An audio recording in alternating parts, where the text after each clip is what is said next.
اگر وہ درست ثابت نہیں کرتا تو ہبہ یہ کینسل ہو جائے گا۔ لہذا سپریم کورٹ نے اپنے اس فیصلے میں یہ بھی قرار دیا ہے کہ گفٹ کو ثابت کرنے کی ذمہ داری جو ہے وہ مدعا علیہ کی ہے، جس کے خلاف یہ دعویٰ ہوا ہوگا، جو کہ بینیفیشری ہوگا۔ چوتھے نمبر پہ کیا اصول ہے جی؟ چوتھے نمبر پہ ہے جی غیر ثابت شدہ اقرار نامہ قابل اعتماد نہیں۔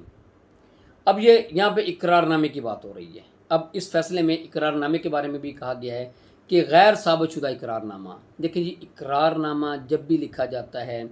اس میں گواہان ہوتے ہیں، اور ایک بات ذہن میں رکھا کریں کہ اقرار نامہ لوگ نارملی روٹین میں اقرار نامے کرتے ہیں جائیداد کے حوالے سے، اقرار نامے کو پراپرلی لکھا کریں، پارٹیز جو ہے وہ صحیح لکھا کریں، ان کے ایڈریس صحیح لکھا کریں، جائیداد کی ڈسکرپشن جو ہے وہ صحیح لکھا کریں، جو ٹرمز اینڈ کنڈیشن ہے اس اقرار نامے کی وہ صحیح لکھا کریں، اگر اس میں اس اقرار نامہ کے تحت اگر کوئی پراپرٹی کا بیانہ دیا گیا ہے تو اس کو پراپرلی لکھا کریں، اور جو مکمل رقم جو ہونی ہے، یہ اقرار نامہ یہ معاہدہ کب مکمل ہونا ہے، کب جو ہے پراپرٹی کی رجسٹری یا انتقال ہونا ہے، وہ ڈیٹس بھی اسپیسیفک مینشن کیا کریں۔ اگر آپ نے کوئی پیسے دیے ہیں تو اس کا موڈ آف پیمنٹ بھی لکھا کریں کہ آپ نے نقد دیے ہیں تو ان گواہان کے سامنے دیے ہیں، اگر بینک ٹرانزیکشن کے تھرو دیے ہیں یا جس طرح بھی آپ نے پیسے دیے ہیں تو اس کو بھی لکھا۔ اقرار نامے کو مکمل طور پہ وہ لکھا جانا چاہیے۔ اکثر اقرار نامے یہ خامیاں ہوتی ہیں جس وجہ سے اقرار نامہ جو ہے حالانکہ صحیح ہوا ہوتا ہے، لوگوں نے پیسے بھی دیے ہوتے ہیں، لیکن ان خامیوں کی وجہ سے وہ اس اقرار نامے کو ثابت نہیں کر پاتے عدالتوں میں۔ اس لیے سپریم کورٹ نے کیا کہا ہے جی کہ غیر ثابت شدہ وہ اس لیے کہ اس میں خامی رہ جاتی ہے تو وہ ثابت نہیں ہو سکتا۔ غیر ثابت شدہ اقرار نامہ قابل اعتماد نہیں۔ سپریم کورٹ نے کیا دیا ہے کہ جو اقرار نامہ ثابت نہ ہو سکے وہ قابل اعتماد نہیں ہے۔ اس لیے اقرار نامہ کو ذرا غور سے لکھا کریں اور اس کو پراپرلی صحیح طور پہ لکھا کریں تاکہ وہ صحیح طور پہ ثابت ہو سکے۔ نمبر 5 بھی ہے جی ایک وارث کا قبضہ تمام ورثاء کے فائدے کے لیے تصور ہوگا۔ اب یہ بڑی اہم بات ہے کہ اس سے مراد یہ ہے کہ ایک وارث کا قبضہ تمام وارثان کا قبضہ تصور ہوگا۔ اگر کوئی پراپرٹی جو کہ وراثتی پراپرٹی ہے اور اس پہ کوئی ایک جو ہے وارث قابض ہے تو وہ وارث یہ نہیں کہہ سکتا کیونکہ قبضہ میرا ہے اور کافی عرصے سے قبضہ میرا ہے تو دوسرے وارثان وارث ہی نہیں ہیں، حصہ داری نہیں ہے، وہ یہ نہیں کہہ سکتا۔ ایک وارث جو ہے وہ تمام جو ہے اس سے جو ہوگا تصور یہ کیا جائے گا کہ تمام جو وارثان جو ہیں وہ قابض ہیں، اور اگر کوئی ایک وارث بھی قابض ہوگا تو وہ وارث جو ہے وہ کسی بھی دوسرے وارث کو اس وجہ سے وراثت سے محروم نہیں کر سکتا کہ وہ یہ نہیں کہہ سکتا کہ جی میں قبضہ میرا تھا، اتنے عرصے سے میں ہی قابض ہوں، لہذا دوسرے وارثان جو ہے وہ حصہ حاصل نہیں کر سکتے، وہ ایسی بات نہیں کر سکتا۔ اس لیے سپریم کورٹ نے یہ اصول وضع کیا ہے کہ ایک وارث کا قبضہ تمام ورثاء کے فائدے کے لیے تصور ہوگا، میننگ دیئر بائی کہ ایک وارث کا قبضہ تمام وارثان کا قبضہ تصور کیا جائے گا۔ چھٹا اور آخری اصول کیا وضع کیا ہے جی اس فیصلے میں جو کہ سپریم کورٹ نے 2026 میں دیا ہے، تاخیر سے دعویٰ کرنے سے وراثتی حق ختم نہیں ہوتا۔ یہ بہت اہم بات ہے۔ وراثتی حق لوگ نہیں مانگتے، کیوں نہیں مانگتے؟ اس لیے روٹین میں نہیں مانگتے کہ اگر کوئی وراثتی پراپرٹی بھائیوں کے پاس ہے تو بہنیں نہیں مانگتی کہ بھائیوں کے پاس ہی ہے وہ دے دیں گے، اگر وہ مانگتی ہیں تو بھائی کہتے ہیں کہ اچھا جی دے دیں گے۔ کافی دفعہ ہمارے سننے میں آیا ہے اور اسی بارے میں لٹیگیشن بھی ہوئی ہے کہ بہنیں کہتے ہیں جی ہم نے بھائیوں سے کافی دفعہ مانگا ہے، وہ کہتے ہیں جی آج دے دیں گے، کل دے دیں گے، آپ کے نام کروا دیتے ہیں، اب یہ ایشو ہے، اب یہ ایشو ہے، کوئی نہ کوئی بہانہ بنا کے اس کو لنگر آن کر لیتے ہیں۔ اس سے یہ رائٹ ختم نہیں ہو جاتا۔ اگر یہ نہ بھی مانگے، فرض کریں یہ تو میں مانگنے کی بات کر رہا ہوں نا، اگر بہنیں نہیں بھی مانگتی، کوئی دوسرے بھائی نہیں بھی مانگتے ہیں، کوئی ایک بھائی جو ہے وہ قابض ہے، اس کے پاس وراثتی جائیداد ہے، دوسرے حصہ دار نہیں مانگتے، وہ بہن ہوں یا بھائی ہوں وہ نہیں مانگتے، اور اس سے یہ ہرگز مطلب یہ نہیں ہے کہ جنہوں نے نہیں مانگا وہ وارث ہی نہیں ہیں، حصہ دار ہی نہیں ہیں، ان کو حصہ ملے گا ہی نہیں۔ یہ بالکل ایسی کوئی بات نہیں ہے اور ایسا نہیں ہو سکتا۔ آپ وراثت کسی بھی وقت مانگ سکتے ہیں، جو وراثت کا حقدار ہے اپنی وراثتی جائیداد زندگی میں کسی بھی وقت مانگ سکتے ہیں۔ اس میں کسی بھی جو وارث ہے اس کا یہ عذر نہیں ہو سکتا کہ جناب انہوں نے آج تک مانگا ہی نہیں ہے، یہ مانگتے، یا وہ یہ نہیں کہہ سکتا کہ متوفی کے فوت ہونے کے فوراً بعد انہیں مانگنا چاہیے تھا، یا میرا اس پہ قبضہ ہے، یا انہوں نے یہ کہہ دیا تھا کہ ہم نہیں لیتے۔ ایسی کوئی بھی دلیل جو ہے، ایسی کوئی بھی بات جو ہے وراثت کے حق میں وراثت سے محرومی کے حوالے سے نہیں مانی جائے گی،